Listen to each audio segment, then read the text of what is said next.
Assalamualaikum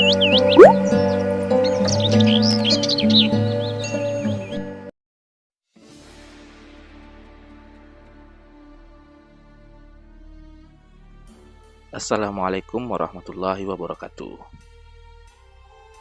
Seorang sahabat Nabi yang bernama Abu Kilabah yang terkenal dengan kesabaran dan keikhlasannya. Sebuah kisah diriwayatkan oleh Ibnu Hibban dalam kitab As-Siqat. Kisah ini diriwayatkan dari Abdullah bin Muhammad. Dia berkata, "Suatu hari aku pernah berada di daerah perbatasan wilayah Aris dan di negeri Mesir. Aku melihat sebuah kemah kecil yang dari kemahnya menunjukkan bahwa pemiliknya adalah orang yang sangat miskin. Lalu aku pun mendatangi kemah yang berada di padang pasir tersebut untuk melihat apa yang ada di dalamnya.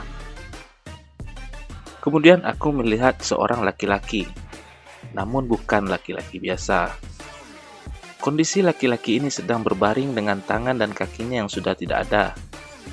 Telinganya yang sulit mendengar, matanya buta, dan tidak ada yang tersisa selain lisannya yang berbicara. Dari lisannya orang itu mengucapkan, "Ya Allah, berilah aku ilham untuk tetap mensyukuri nikmat-Mu yang telah Engkau anugerahkan kepadaku, dan Engkau sangat muliakan aku dari ciptaan-Mu yang lain." Kemudian aku menemuinya, dan aku berkata kepada orang itu, "Wahai saudaraku, nikmat Allah mana yang engkau syukuri?" Kemudian laki-laki pemilik kemah itu pun menjawab, "Wahai saudara, diamlah. Demi Allah, seandainya Allah datangkan lautan, niscaya laut tersebut akan menenggelamkanku. Atau gunung api yang pasti aku akan terbakar. Atau dijatuhkan langit kepadaku yang pasti akan meremukkanku. Aku tidak akan mengatakan apapun kecuali rasa syukur." Lalu aku kembali bertanya, "Bersyukur atas apa?"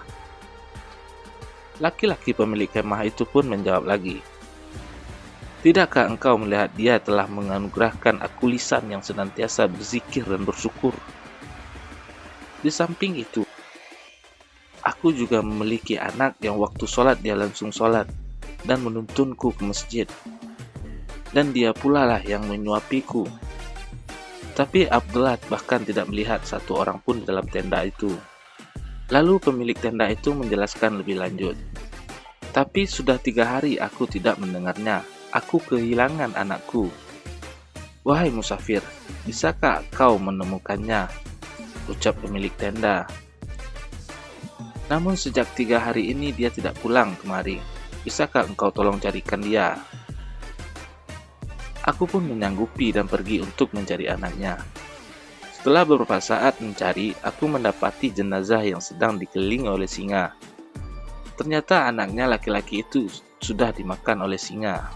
Lantas aku pun bingung bagaimana caraku untuk mengatakannya kepada laki-laki pemilik kemah itu. Lalu aku pun berkata, "Wahai saudaraku, sudahkah engkau mendengar kisah tentang Nabi Ayub?" Laki-laki itu menjawab, "Iya, aku tahu kisahnya." Kemudian aku bertanya lagi, "Sesungguhnya Allah telah memberinya cobaan dalam urusan hartanya. Bagaimana keadaannya dalam menghadapi musibah itu?" Ia pun menjawab, "Ia menghadapinya dengan sabar." Aku kembali bertanya, "Wahai saudaraku, Allah telah menguji Ayub dengan kefakirannya. Bagaimana keadaannya?" Ia menjawab, "Ia bersabar." Aku pun lantas kembali bertanya, "Ia pun diuji dengan tewasnya semua anak-anaknya. Bagaimana keadaannya?" Ia menjawab, "Ia tetap sabar." Aku kembali bertanya, "Ia juga diuji dengan penyakit di badannya. Bagaimana keadaannya?" Ia menjawab dan balik bertanya, "Ia tetap bersabar. Sekarang katakanlah kepadaku, di mana anakku?" Kemudian aku berkata, "Sesungguhnya putramu telah aku temukan di antara gurun pasir, dalam keadaan telah diterkam dan dimakan oleh binatang buas. Semoga Allah melipat gandakan pahalamu dan menyabarkanmu." Kemudian laki-laki pemilik kemah itu mengatakan, Alhamdulillah, yang dia tidak meninggalkan keturunan bagiku yang bermaksiat kepada Allah sehingga ia diazab di neraka. Kemudian ia menarik nafas panjang lalu meninggal dunia juga. Aku pun membaringkannya dan aku berpikir apa yang harus aku perbuat. Aku sendirian dan bagaimana aku mengurus jenazah ini. Kemudian aku tutupi dengan jubahku, dan beberapa saat kemudian lewat 4 orang laki-laki mengendarai kuda.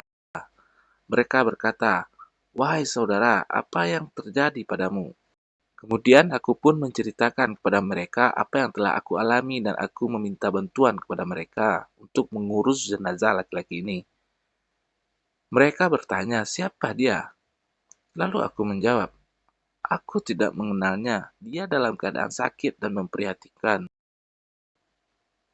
Kemudian keempat laki-laki ini meminta untuk membuka penutup wajahnya, karena mungkin salah satu dari mereka mengenalnya. Ketika aku membuka penutup wajahnya, tiba-tiba mereka tersentak, lalu mencium dan menangisi dan berkata, "Subhanallah, wajah yang senantiasa bersujud kepada Allah, mata yang selalu menunduk atas apa yang diharamkan Allah, tubuhnya selalu sujud tak kala orang-orang dalam keadaan tidur." Aku pun bertanya, "Kalian kenal dengan laki-laki ini?" Mereka menjawab, "Engkau tidak mengenalinya?" Aku menjawab bahwa aku tidak tahu siapa laki-laki ini. Kemudian mereka berkata, "Ini adalah Abu Kilabah, sahabat dari Ibnu Abbas. Laki-laki ini pernah dimintai oleh khalifah untuk menjadi seorang hakim. Namun ia menolak jabatan tersebut. Perlu diketahui bahwa jabatan hakim ini adalah suatu jabatan khusus, di mana mereka akan mengatur hukum dan menentukan hukum di antara manusia. Ini merupakan jabatan yang mulia pada saat itu. Namun Abu Kilabah menolak dan pergi ke wilayah Mesir hingga wafat dalam keadaan seperti ini. Kemudian Abdullah bin Muhammad bersama 4 laki-laki tadi pun memandikan, mengkafani, dan menyolatkan sebelum akhirnya memakamkan beliau. Dikatakan dalam kisah lain bahwa Abu Kilabah ini adalah sahabat Rasulullah terakhir pada masa itu, sehingga khalifah ingin menjadikannya seorang hakim. Semoga kisah Abu Kilabah tadi dapat memberi hikmah kepada kita